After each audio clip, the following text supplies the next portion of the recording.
Let's get a look at your forecast for today. And Jess, we've been dealing with a lot of fog this morning, and Yeah, it seems like it's going to stick around for most of the morning. it will, especially for our friends all the way down into the Santa Clara Valley. Of course, it's not impacting the surface visibility that much, but we're still waking up to those gray skies the same way that we are all the way over into San Francisco. So as I turn on our virtual reality map, you notice most of the bay as I step over it is kind of filled with that marine layer.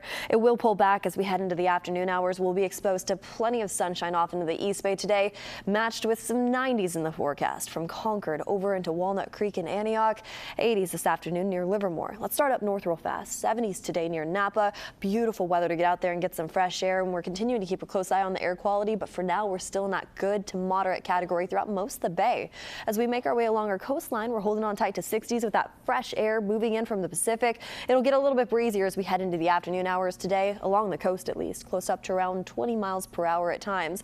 Down into the Santa Clara Valley we go. We're keeping a very close eye on areas like San Jose, Los Gatos, all the way down in the Gilroy. Here's the reason why. As we head into our forecast tomorrow, the National Weather Service has actually issued a heat advisory for our friends down south. Tomorrow we have high pressure moving its way in, and that's going to warm us up and dry us up. And specifically down south, we can see daytime highs hitting anywhere up to the 90s. We could even see some triple digits actually off into the East Bay. So we'll continue to keep a close eye on that. Let's change gears just real fast. We're keeping a very close eye on the south right now. Over into Florida we go. Hurricane Debbie hit landfall at a Category 1. It's continuing to track its way north now, off into the northeast, hitting Jacksonville as we speak, with storm surge continuing to be the concern all along that Gulf coastline as it makes its way slowly over into the Atlantic. That's the track right now that we're keeping a close eye on. Max winds currently at 75 miles per hour. Of course, as it moves through landfall, that helps a hurricane decay, but if it makes its way back along that coastline, we could see a little bit of strengthening as it makes its way up into the Carolinas with that warmer sea surface temperature. I'm going to drop the map real fast. I want to show you the next 7 days. We're going to go right back to the Bay Area. Let's talk more about our temperatures here.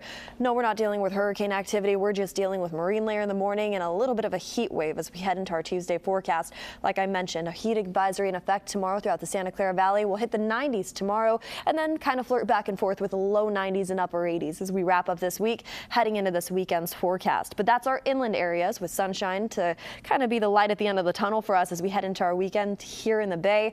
But as we make our way closer to the coastline, or at least along the Bay shoreline, San Francisco, Daly City, all the way over into areas like Berkeley and Oakland, we're still holding on tight to 70s this week with those cloudy skies in the morning, pulling back along the coast into the afternoon hours, seeing some sunnier skies along the shoreline too. We'll keep you updated on that forecast. For now, I'm going to send it over to you, G.